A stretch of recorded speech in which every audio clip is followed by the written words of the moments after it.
In this video, we are going to show you how to create a new canvas in Flowith.io. Now, canvas and Flow are the same thing, or chat, right, in ChatGPT. So to create a new conversation, canvas, chat, but for Flowith.io, it's called flows, right? So as you can see here on the left-hand menu, on the very top of the option, it says new flow, right?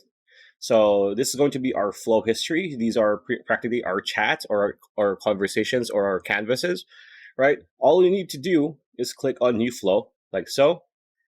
It's going to bring you to this page right here. It's blank. If you click on here on the prompt, as you can see, it's practically just like any other LLM, but this is Flowith, and you have a new canvas, quote unquote canvas, or as like what I said, this is a new flow. So as you can see here on the upper left corner, it says untitled flow. That is a canvas, by the way, and you can actually just click on it and go to another canvas that's already, or flow that has already been created. So that is how you generate or create a new flow in Flowith.io. So pretty much it. That's a video. Hope you liked it. Like, comment, share, subscribing. That bell icon. See you on the next.